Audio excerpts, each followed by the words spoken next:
कभी किसी रूम में एंटर करते ही अजीब सी एनर्जी महसूस हुई है, मे बी लाइट और जॉयफुल या फिर हैवी और ड्रेनिंग। वो है दोस्तों वाइब्स का पावर। तुम्हारी वाइब तुम्हारी एनर्जी सिग्नेचर है, एक इनविजिबल ऑरा जो तुम्हारे साथ रहती है।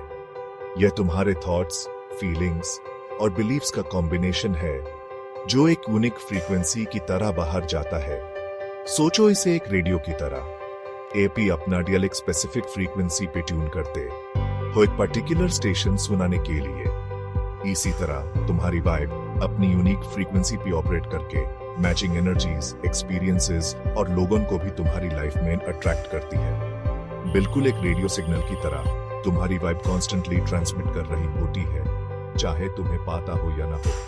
यहीं पर लॉ ऑफ अट्रैक्शन काम करता है। यह पावरफुल लॉ कहता है कि लाइक अट्रैक्ट्स लाइक। इसका मतलब है कि तुम्हारे डोमिनेंट थॉट्स और फीलिंग्स मैग्नेट्स की तरह एक्ट करते हैं और ऐसे एक्सपीरियंसेस और लोगों को अट्रैक्ट करते हैं जो सेम फ्रीक्वेंसी की रेजोनेट करते हैं। तो अगर तुम कॉन्स्टेंटली नेगेटिव वाइब्स एमिट कर रहे हो तो ज्यादा चांसेस हैं कि तुम नेगेटिव एक्सपीरियंसेस अट्रैक्ट करोगे। उल्टा अगर तुम पॉजिटिव और हाई वाइब कल्टीवेट करोगे तो तुम खुद को ज्यादा जॉय, लव और अबंडेंस से घिरा पाओगे। चॉइस हमेशा तुम्हारी है। Law of attraction human universe का एक फंडामेंटल प्रिंसिपल है। यह सिंपल येट प्रोफाउंड आइडिया पे काम करता है कि energy attracts like energy.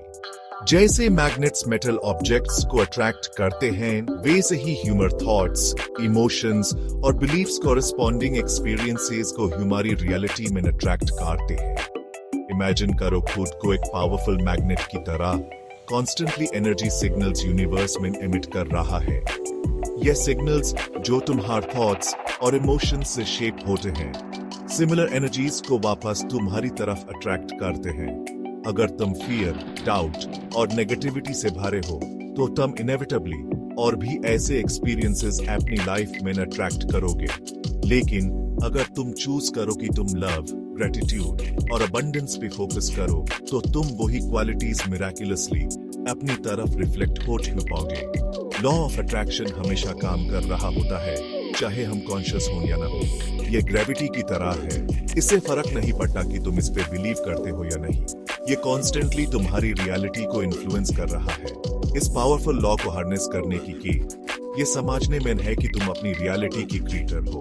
Consciously अपनी थॉट्स चूज करके और पॉजिटिव इमोशंस कल्टीवेट करके तुम अपने आप को अपनी डिजायर्स की फ्रीक्वेंसी के साथ अलाइन करते हो और अल्टीमेटली उन्हें अपनी लाइफ में मैनिफेस्ट करते हो। हम सभी लो वाइब एनर्जी की मोमेंट्स एक्सपीरियंस करते हैं।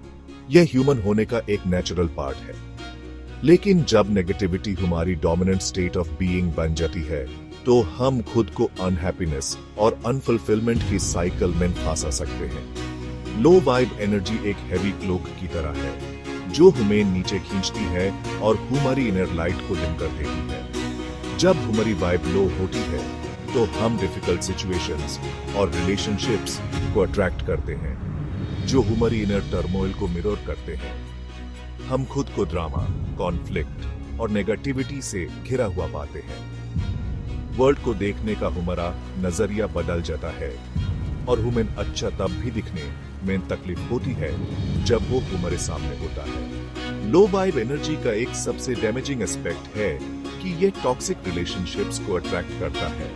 जब हम लो फ्रीक्वेंसी पे वाइब्रेट कर रहे होते हैं तो हम अक्सर ऐसे पार्टनर्स को अट्रैक्ट करते हैं जो हमारी इनसिक्योरिटीज और फियर्स को मिरर करते हैं। ये रिलेशनशिप्स इमोशनली ड्रेनिंग हो सकते हैं, हमें डिप्लीटेड और अनवर्दी फील करते हैं। गुड न्यूज ये है कि हमें इस साइकिल में फेस रहने की जरूरत नहीं है। अपने लो वाइब पैटर्न्स के बेयर में अवेयर होकर और कॉन्शियसली अपनी फ्रीक्वेंसी बढ़ाने के स्टेप्स लेकर हम नेगेटिविटी की ग्रिप से फ्री हो सकते हैं और एक ज्यादा जॉयफुल और फुलफिलिंग लाइफ क्रिएट कर सकते हैं। लो वाइब एनर्जी के सिम्टम्स को पहचाना इसे फ्री होने के लिए क्रूशल है। ये सिम्टम्स अक्सर ह्यूमन थॉट्स, फीलिंग्स और बिहेवियर्स में दिखते हैं। यहाँ कुछ कॉमन साइंस हैं जिन पर अटेंशन देना चाहिए। कांस्टेंट नेगेटिविटी, क्या तुम खुद को नेगेटिव थॉट्स में खोया हुआ पाते हो? हर सिचुएशन में वर्स्ट एक्सपेक्ट करते हो या बार बार कंप्लेन करते हो? Lack of energy and motivation? क्या तुम कॉन्स्टेंटली टायर्ड, ड्रेन्ड और अनइंस्पायर्ड फील करते हो एक अच्छी स्लीप के बाद भी? Increased anxiety and stress? क्या तुम वरी, फियर और एंजाइटी से ओवरवेल्म्ड फील करते हो सीमिंगली ऑर्डिनरी सिचुएशंस में भी? Difficulty finding joy? क्या तुम्हें उन एक्टिविटीज में प्लेजर ढूंढने में तकलीफ होती है जिनमें तुम पहले एंजॉय करते थे? एक जनरल सेंस ऑफ एपैथी और डिसइंटरेस्ट फील करते हो? Relationship challenges? आया तुम कांस्टेंट कॉन्फ्लिक्ट्स, मिसकम्युनिकेशन और लैक ऑफ इंटीमेसी अपनी रिलेशनशिप्स में एक्सपीरियंस कर रहे हो? Comparison and envy? क्या तुम खुद को अदर से कंपेयर करते हो? उनकी सक्सेसेस या पोजीशंस से एनवियस फील करते हो? Self criticism and doubt? क्या तुम नेगेटिव सेल्फ टॉक में एंगेज करते हो? कॉन्स्टेंटली खुद को क्रिटिसाइज करते हो और अपनी एबिलिटीज पे डाउट करते हो? अगर तुम इनमें से किसी भी सिम्टम से रेजोनेट करते हो तो ये एक्नॉलेज करना एसेंशियल है कि तुम मे बी एक लो वाइब साइकिल में फेस किए हो। लेकिन याद रखो, अवेयरनेस चेंज की तरफ पहला स्टेप है। इन पैटर्न्स को आइडेंटिफाई करके तुम अपनी एनर्जी शिफ्ट करना और एक ज्यादा पॉजिटिव और फुलफिलिंग लाइफ क्रिएट करना शुरू कर सकते हो।